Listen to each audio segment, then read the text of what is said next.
Bismillahirrahmanirrahim. Assalamualaikum warahmatullahi wabarakatuh. So this is our presentation for course CHE 323 Palm Oil Manufacturing and Applications.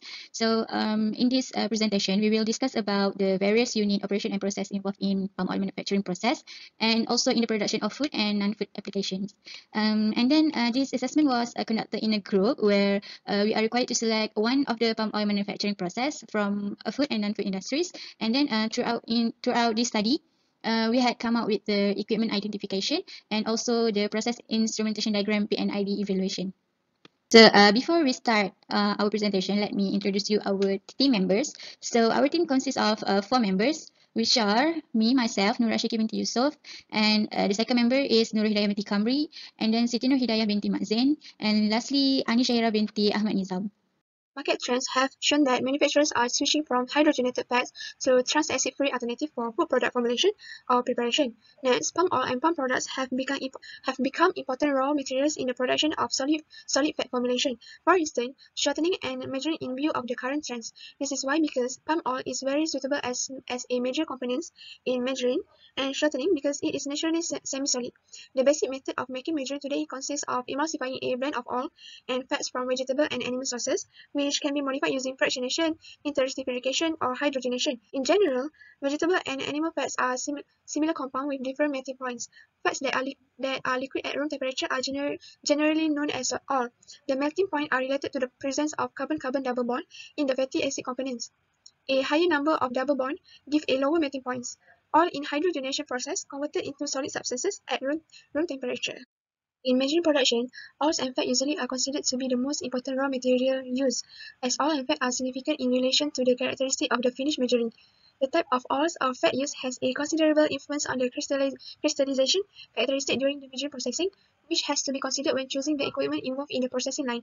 When designing measuring processing plants and choosing the equipment to be installed, a wide range of considerations have to be met with regard to issues like actual processing, hygiene, saturation, and efficiency. Last but not least, it should be stressed again that successful hydrogenation depends upon the careful preparation and handling of all materials, the accurate control of the reaction, and the use of efficient equipment and operating procedure.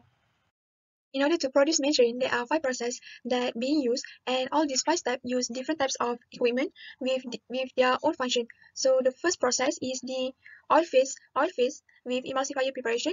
The second process is the water phase. The third process, the emulsion preparation, and the fourth is the pasteurization, and last but not least is crystallization. Next, equipment used in hydrogenation process of measuring is oil storage tank. Firstly, oil storage tank is used in oil phase and emulsifier preparation in measuring production. In this process, oil, fat or blended oil from storage tanks through a filter is transferred by a pump to a weighing system. This tank is installed above the load cell in order to obtain the correct oil weight. The blend oil is mixed according to a recipe. These tanks are typically placed outside the production facility. Secondly, insulated tank is used in water phase of measuring production. Insulated tanks are supplied for the production of the water phase. A flow meter doses the water into the tank where it is heated to a temperature above the 45 degrees Celsius. Dry ingredients such as salt, citric acid, hydrocolloids, or skim milk powder may be added into the tank using special equipment such as a powder funnel mixture. Next process is emulsion preparation in measuring production. In this process, we use emulsion tank and high sear mixture. Emulsifier preparation is accomplished by mixing oil with the emulsifier. Mixing of the oil phase and water phase takes place in the emulsion tank. The emulsifiers such as lecithin, monoglyceride, and diglyceride, usually in powder form, are manually added into the emulsifier tank once the oil reaches a temperature of approximately 70 degrees Celsius. Other oil-soluble ingredients such as coloring, aroma, and flavor may be added. A pump transfers the resulting emulsion to the feed tank. In order to make the emulsion very fine, narrow, and tight, and to ensure good contact between the oil phase and the water phase, a special equipment such as high sear mixture may be used at this stage of the process. Next process is pasteurization in measuring production. In this process, we use pasteurizer. A skip mountain pasteurization unit handles inline pasteurization. A pump transfers the emulsion through a wire mesh filter to a plate heat exchanger for pasteurization. Another pump facilitates the circulation of hot water through the plate heat exchanger. Action is crystallization. Normally, a high-pressure pump transfers the emulsion to a high-pressure scrap surface heat exchanger (SSHE), which is configured according to the flow rate and recipe. There may be various cooling tubes of different sizes and different cooling surfaces.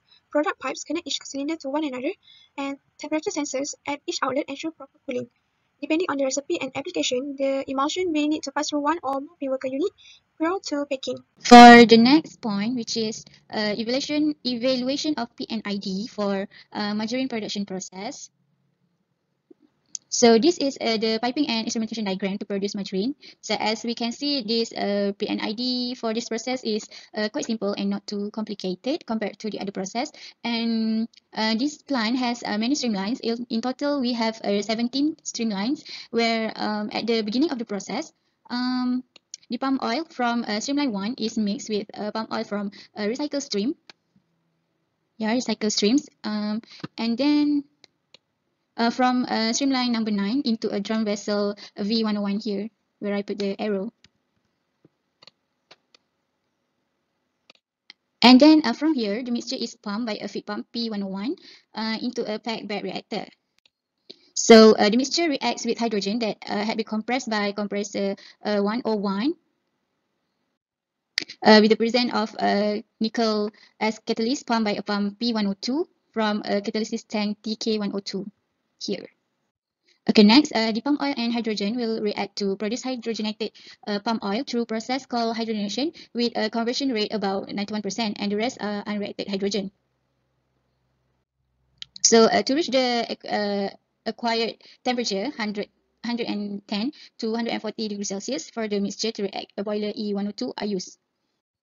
And then the hydrogenated palm oil is sent into the flash separator V102 to separate the mixture of hydrogen gas and hydrogenated palm oil, and also unreacted palm oil. And then the unreacted hydrogen gas is recycled back into the compressor. Before sending it into the next equipment, the two liquid of hydrogenated palm oil and unreacted palm oil are cooled down using a heat exchanger that use cooling water at normal ambient temperature is 30 to 35 degrees Celsius. And then the hydrogenated palm oil change its phase from liquid to solid at room are sent into bleacher tank in here V103, while the unreacted palm oil cycle back to V101 at the beginning. Here V101, and then a conveyor filtration CB101 here also help to filtrate the unreacted palm from the hydrogenated palm oil, and the meat product is sent into a bleacher tank V103 to undergo a decolorizing process. So the decolorized meat product then sent into a mixer into a mixer R102 here, okay, to be mixed with secret ingredients.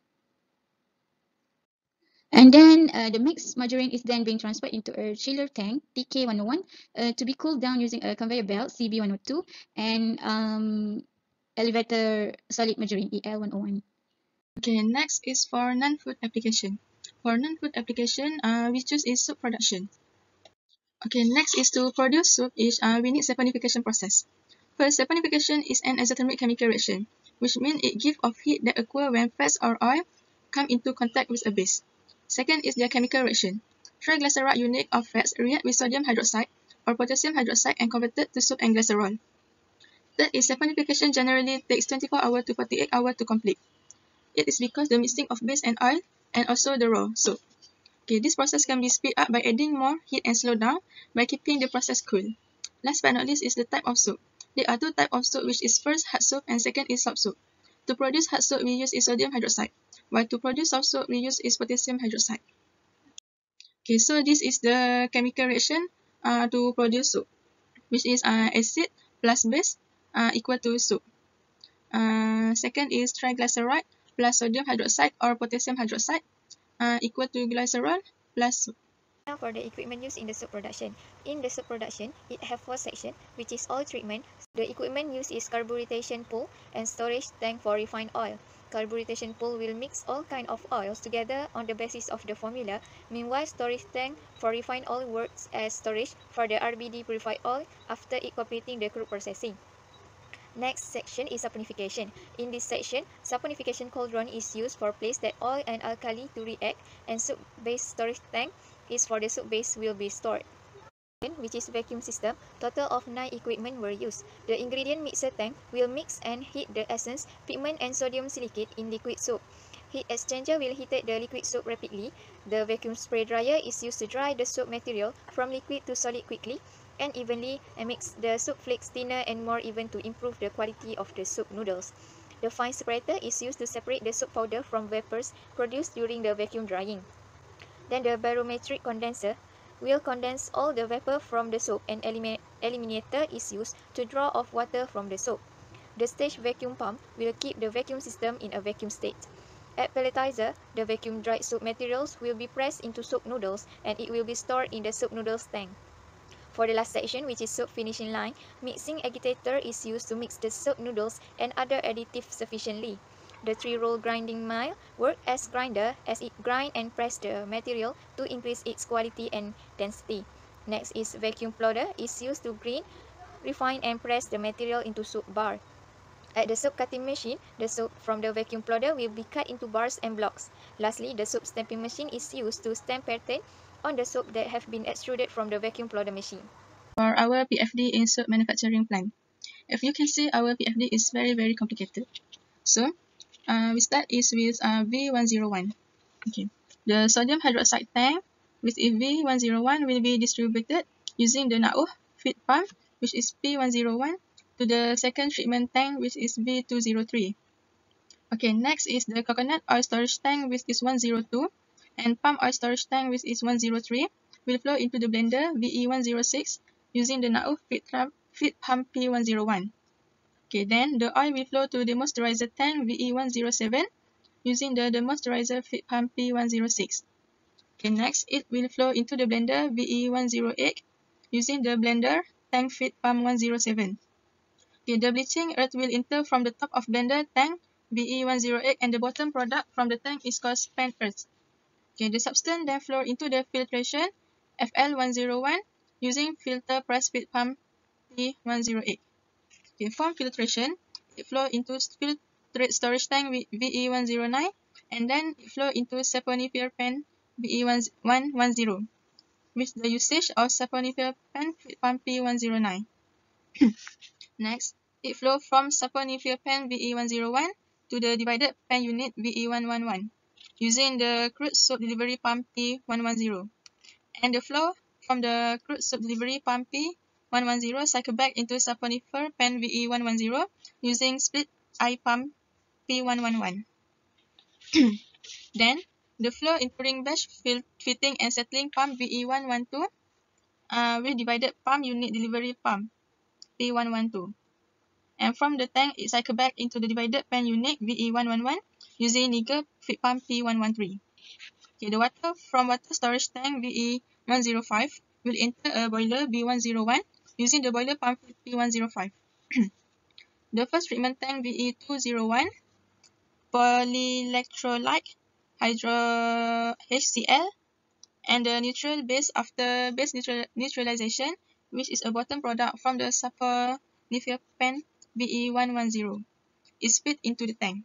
Then, the substance will flow into filtration FL210 using the first filter press feed pump P201, and it flow into the filtrated storage tank VE202. The filtrated substance then will flow into the second treatment tank VE203 along with NAOH from the sodium hydroxide storage tank VE101. Next, the substance will flow into filtration FL202 and the substance then will flow into filtrate storage tank VE204. It will have of evaporator feed pump P204 will filtrate substance from filtrate storage tank VE204. And substance from the major pipeline will flow into the first effect body EV201. Okay, next is the top and bottom product from the first effect body, which is EV201, will enter the second body, which is EV202. Meanwhile, the other substance will cycle back into the first effect body, EV201, using ST201. Next, the bottom product from the second effect body, EV202, will enter the finisher, EV203, using finisher feed pump P205. The finisher, EV203, bottom product will enter solid separation, CE201, using centrifugage feed pump P206. Meanwhile, the other substance will enter packed distillation column to D201, using feed pump P207 and produce a top and bottom product. The bottom product, which is NaCl from the solid separation CE201, will flow into brine preparation tank VE205 along with other feed, which is water. The substance from the brine preparation tank VE205 then flow into the divided pan unit VE111. The mixture from batch fitting and settling pump VE112 will flow into first soap heater HE101 with the help of soap base cleansing delivery pump P114. The first soap heater HE101 and then the substance flow into the second soap heater, which is HE102. The substance from the second heater HE102 will be fed into the soap dryer DA101 and will produce a top and bottom product. The bottom product of soap dryer DA101 will enter the plodder using dry soap pumping P115, and after then the process in the plodder, the soap move to the cutting and stamping section, and then finalize the soap product is ready to be used by the consumer. So that's all from our team. Thank you.